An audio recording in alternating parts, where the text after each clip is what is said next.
तेहतीस कोटी देवांच्या राज्यात आपलं मनापासून स्वागत. श्री ब्रह्म चैतन्य गोंदवलेकर महाराज की जय. श्रीराम जय राम जय जय राम. श्रीराम जय राम जय जय राम. प्रवचन 26 डिसेंबर. मन स्वाधीन होण्यासाठी मनापासून नाम घ्या.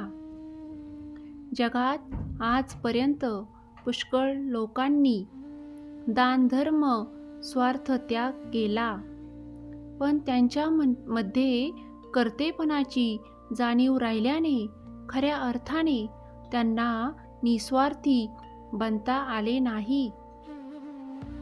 खरे म्हणजे आमचे मन आमच्या ताब्यात आल्याशिवाय आम्हाला निस्वार्थी बनता येणार नाही.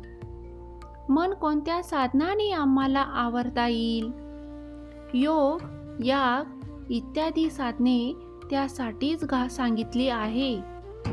पण ही साधने या काळात आम्हाला करता येण्यासारखी आहेत का? या साधनासाठी लागणारी काळाची अनुकूलता आपण राहतो त्या परिस्थितीत आपल्याजवळ खास नाही. मन ताब्यात यायला सध्याच्या काळात नामस्मरणाशिवाय दुसरे साधनच नाही. कारण आज एक नामच भगवंताने अवतार रूपाने आमच्यासाठी शिल्लक ठेवले आहे. तेव्हा मन स्वाधीन होण्यासाठी सर्वांनी मनापासून नाम घ्या. नाम घेत असताना मनाचे स्थैर्य बिघडविणारे जे विकार आहेत त्यांना आवरण्याचा प्रयत्न करा. मनाला सर्वात मोठा विकार कोणता बाधत असेल तर तो म्हणजे अभिमान. या अभिमानासारखा आपला घात करणारा दुसरा शत्रू कोणी नसेल. तो अभिमान सोडायला आपण शिकले पाहिजे. भगवंताने आजपर्यंत एवढे अवतार घेतले ते सर्व अभिमान मारण्यासाठीच. हिरण्यकश्यपूच्या वेळी भगवंताने अवतार घेतला, पण देव समोर उभे असताना सुद्धा त्याचा हात नमस्काराकडे न जाता तलवारीकडे गेला. यावरून त्याचा अभिमान किती तीव्र असेल याची कल्पना येईल.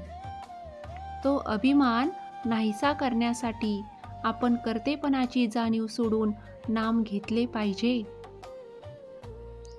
मनाची स्थिरता बिघडवणारा दुसरा शत्रू म्हणजे राग. हा राग फार भयंकर असतो बरं का. मोठमोठ्या तपस्वी लोकांची तपश्चर्या याने धुळीस मिळविली आहे.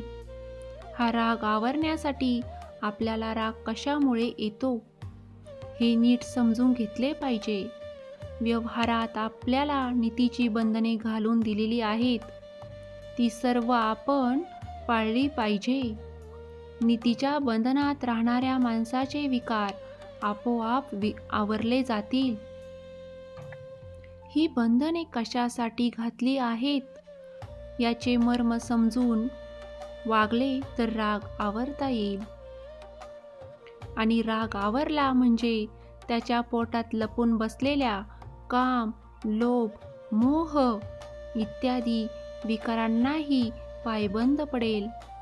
याप्रमाणे नीतीच्या बंधनात राहून तुम्ही आपले मन भगवंताकडे विनम्र करा. भगवंताकडे जाऊ लागा. मन आपोआप तुमच्या मागे येईल, कारण तो त्याचा धर्म आहे. भगवंताला विसरू नका. तुमचे मन तुम्हाला आपण होऊन सहाय्य करील याची खात्री बाळगा. नाम सुरुंगाप्रमाणे आहे. विकार रूपी मोठाले खडक ते फोडून टाकते. श्रीराम जय राम जय जय राम. श्रीराम जय राम जय जय राम.